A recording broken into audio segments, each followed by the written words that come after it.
Bonjour à vous, bonne année et meilleurs vœux pour 2021 et les suivantes.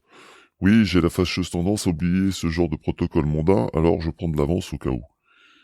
Bienvenue à vous dans cette nouvelle vidéo où je vais principalement répondre à Mohamed, mais je vais aussi rappeler quelques bases d'astronomie qui peuvent peut-être vous intéresser. Mais alors vraiment des bases, hein. Si vous voulez aller plus en profondeur dans le domaine, je vous conseillerais plutôt des chaînes spécialisées. Aujourd'hui, nous allons parler de la Lune, qui semble poser de gros problèmes à Mohamed en particulier, et à la Terre plate en général. Je ne reviendrai pas ici sur l'ineptie d'une lune plasmatico-tragicomique car j'ai déjà traité le sujet ici. Non, aujourd'hui nous allons traiter d'une vision farfelue de la lune assez récurrente dans l'univers platiste et nous allons répondre aux questions posées par Mohamed au sujet de la lune. Salam alaikum et bonjour à vous tous.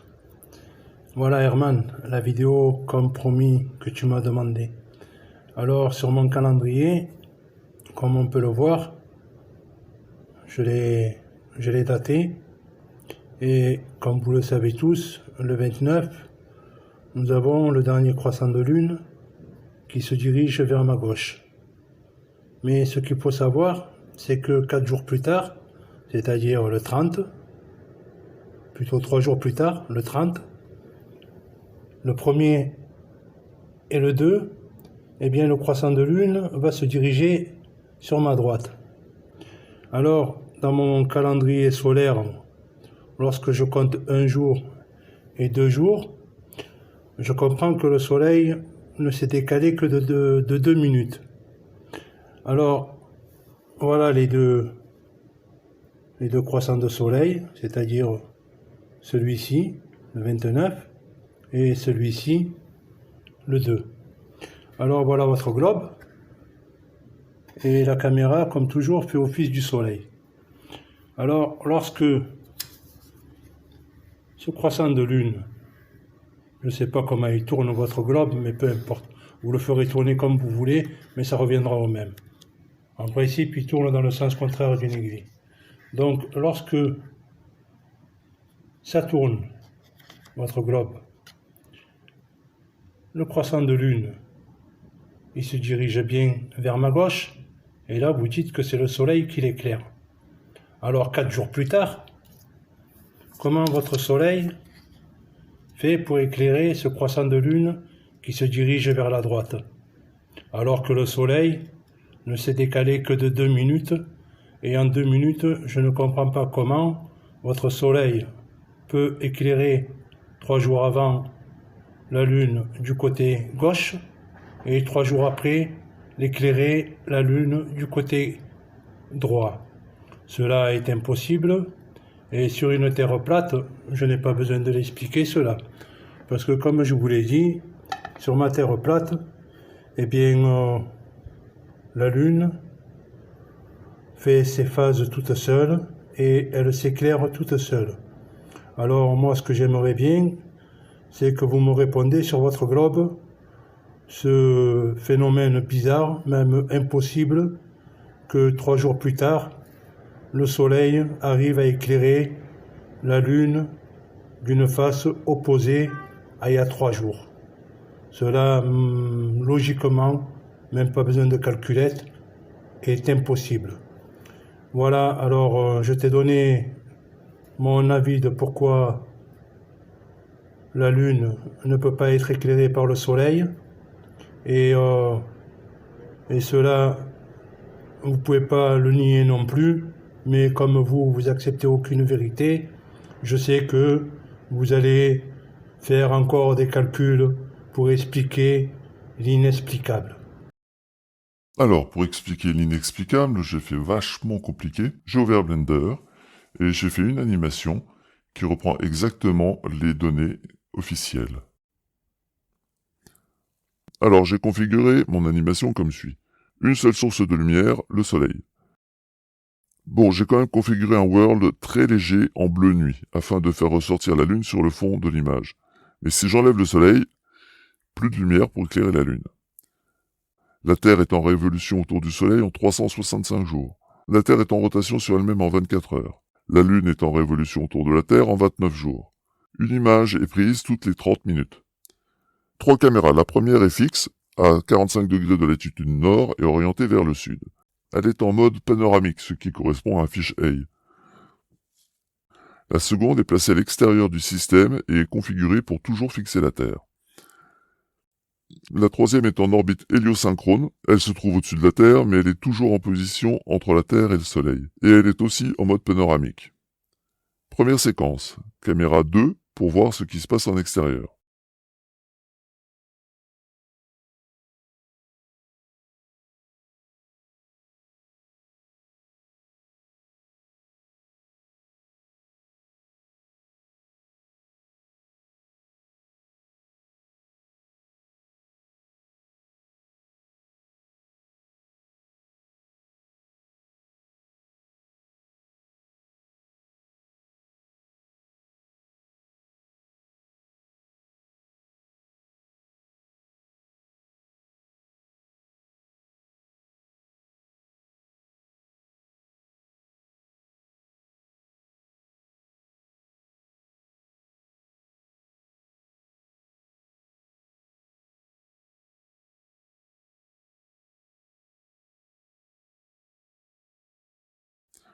Deuxième séquence, caméra 1 pour voir ce qu'un kidam peut observer depuis le sol.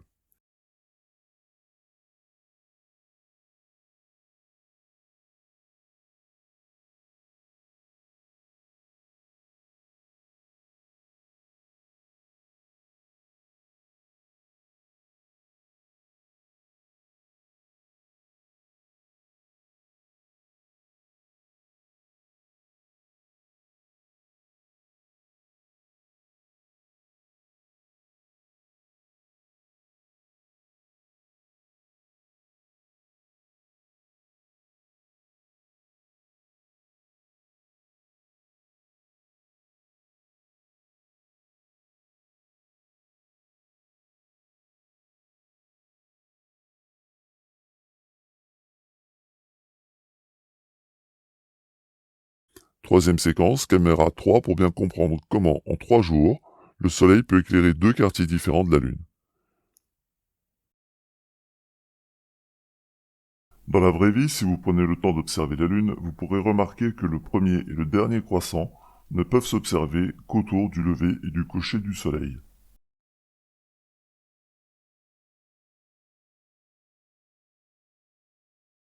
Moi, mon calendrier, comme vous pouvez le voir, il a 30 jours. Les heures de prière, elles sont correctes. Je me suis même fait un petit plaisir. J'ai rajouté toutes les phases. Et comme vous le voyez là, j'ai un deuxième calendrier de 30 jours où tout est correct. Et la 15e lune, elle se trouve bien aussi à sa place comme le croissant de lune, comme tous les croissants de lune et toutes les phases de la lune. Voilà pour la lune, je vous ai répondu encore une fois pour la lune et pour dire que mon calendrier ne marche pas, cela est impossible car la lune, le dernier croissant, moi je l'ai bien le 29 et sur mon calendrier, je l'ai bien aussi le 29. Donc mon calendrier à moi, il est plus précis que le vôtre. Le problème récurrent avec Mohamed, c'est qu'il fait ses calendriers sans se baser sur l'observation. Alors, si effectivement un calendrier de 30 jours peut paraître plus simple, il ne correspond pas du tout à la réalité. Les phases de la Lune, donc un mois lunaire, durent 29 jours, 12 heures et 20 minutes. Le calendrier de Mohamed va très vite se décaler. Avec un peu de chance, il finira par s'en rendre compte de lui-même. Sur ma terre plate, eh bien, la Lune fait ses phases toute seule et elle s'éclaire toute seule. La Lune autoluminescente. Oui, c'est une idée qui revient souvent chez les platistes de tous bords qui, incapables de trouver une explication cohérente aux phases de la Lune sur leur Terre plate, nous inventent une Lune produisant sa propre lumière. Concernant Mohamed en particulier, la Lune ne peut pas réfléchir la lumière du Soleil, car elle n'est pas un miroir. Je sais, pour la plupart d'entre vous, c'est consternant. Nous sommes plusieurs à avoir passé du temps à tenter d'expliquer les principes de base d'une réflexion diffuse à Mohamed, en vain. Alors, comme il le dit assez souvent, je vais prendre votre vue pour témoin. Ceci est un palais de hockey, destiné à l'apprentissage. Ce n'est pas un objet destiné à éclairer quoi que ce soit, et pourtant, aujourd'hui, il va me servir de lune d'expérimentation. Ici, le palais est simplement posé sur ma table, et je vais l'éclairer de telle façon que le faisceau lumineux de ma lampe n'éclaire pas directement ma table. Tada! Ma table se trouve éclairée par une lumière orangée alors que ma lampe ne produit qu'une lumière blanche. Démonstration est faite qu'un objet qui n'est pourtant pas un miroir est capable de réfléchir une lumière après en avoir absorbé une partie, pour éclairer à son tour un autre objet. Les phases de la Lune. Mohamed nous explique dans sa vidéo que les phases de la Lune se feraient toutes seules. Oui, je sais, c'est aussi assez consternant.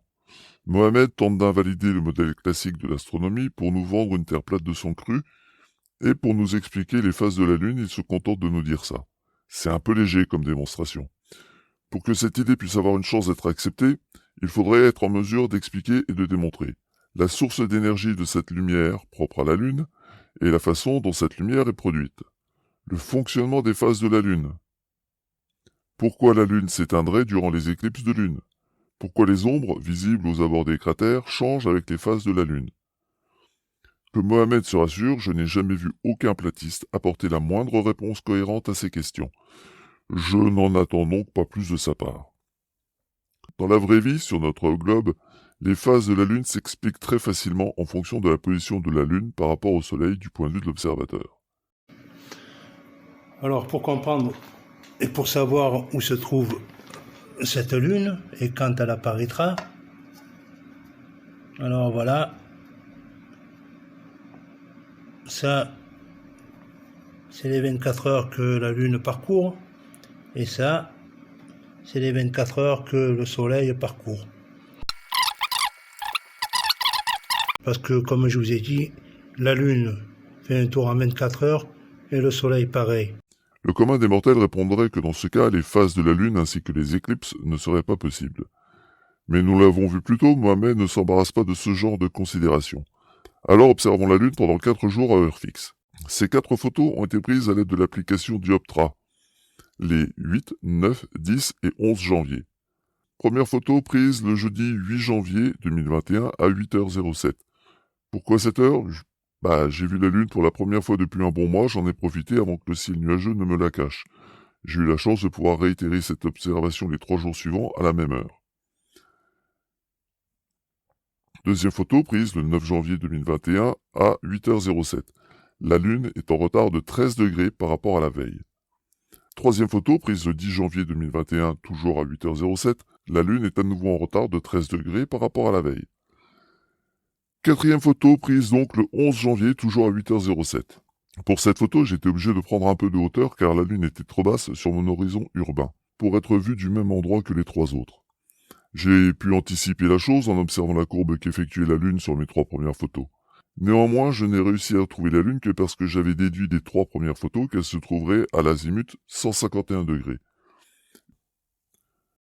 Avec ces 4 simples observations, je peux calculer que la Lune prend chaque jour 52 minutes de retard par rapport au Soleil. Attention, je ne peux pas garantir au centimètre près mon emplacement pour les prises de vue, et notamment pour la 4e. Et comme vous pouvez le constater sur les images, ma mire n'est pas toujours bien centrée sur la Lune. Un smartphone tenu à la main n'est pas vraiment l'instrument de mesure le plus fiable qui soit. En conséquence, cette valeur de 54 minutes ne doit pas être prise comme une vérité absolue, mais juste comme une approximation grossière. Néanmoins, ces 3 observations montrent clairement que Mohamed fait erreur lorsqu'il affirme que la Lune fait, du point de vue de l'observateur, le tour de la Terre en 24 heures comme le Soleil. Impossible de voir la Lune de nuit sur un globe. Ici, Mohamed pense en 2D, mais jusqu'à preuve du contraire, nous vivons dans un monde en 3D.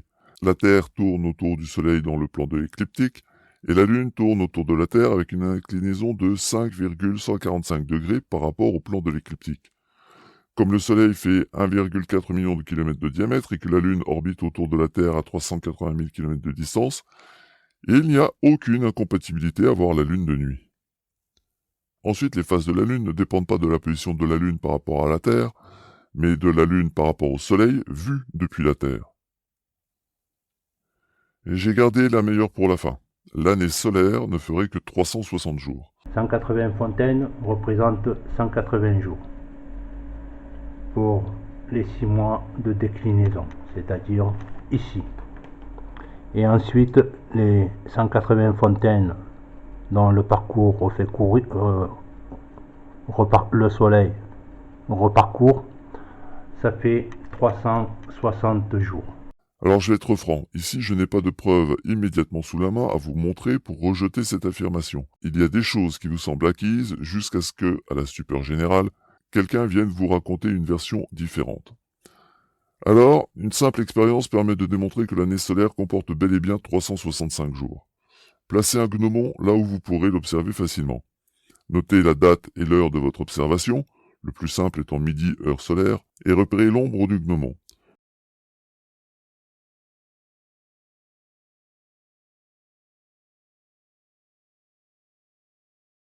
Lorsque l'ombre du gnomon est revenue à la même place, pour la même heure d'observation, une année solaire s'est passée. On a beau lui faire remarquer que depuis qu'il est né, il vit avec un calendrier officiel de 365 jours par an et 366 tous les 4 ans. Et qu'avec ce calendrier, chaque événement tombait toujours à la même saison. En ce qui me concerne, je suis né en janvier et depuis 50 ans maintenant, mon anniversaire est toujours tombé en hiver avec le calendrier officiel. Si effectivement notre calendrier comportait 5 jours de trop, j'aurais fêté mes 30 ans en plein été, ce qui n'a jamais été le cas. Mais quand on demande à Mohamed ce que sont devenus les 5 jours manquants, voici sa réponse. Et pour les 5 jours que vous me dites il manque dans mon calendrier, alors je vais vous répondre. Au lieu de me bombarder les oreilles avec ces 5 jours, moi je vous propose d'aller bombarder les oreilles des banquiers pour leur dire que leur année lombarde sont fausses. Car une année lombarde, chez les banquiers, elle dure 360 jours. Alors, disons que je suis moi aussi comme les banquiers. Voilà. Alors, si moi, je n'ai pas autant d'influence et que vous en profitez pour me casser les oreilles, je vous le dis, vous n'oserez jamais voir les banquiers pour leur casser les oreilles, pour leur dire que leur année lombarde est fausse. Ça, c'est de l'explication. Pour finir, j'ai posé cette question à Mohamed, mais elle peut être posée à tous les platistes. Peux-tu nous présenter une observation qui soit répétable par tout un chacun, qui soit parfaitement explicable sur Terre plate, mais impossible à expliquer sur un globe? Mohamed n'a toujours pas répondu à cette question. D'ailleurs, aucun platiste n'a jamais répondu à cette question. Inversement, je présente quelques observations parfaitement expliquées sur un globe, mais impossibles à expliquer sur une Terre plate. Les phases de la Lune, les éclipses de la Lune et du Soleil, les marées, les bateaux qui disparaissent à l'horizon par la coque, le ciel nocturne austral qui tourne dans le sens des aiguilles d'une montre autour d'un point situé dans la constellation de l'Octan, alors que le ciel nocturne boréal tourne dans le sens inverse des aiguilles d'une montre autour de l'étoile Polaris. Le mouvement rétrograde des planètes, le Soleil qui disparaît à l'horizon. Allez les platistes, trouvez des réponses ou revenez à la réalité. Quand bien même elle ne répondrait pas à toutes vos attentes, c'est celle que nous vivons. Les preuves sont faciles à observer et à interpréter, pour peu qu'on les envisage sur un globe et pas sur une terre plate. Sur ce, prenez soin de vous, respectez les gestes barrières et surtout, n'oubliez pas,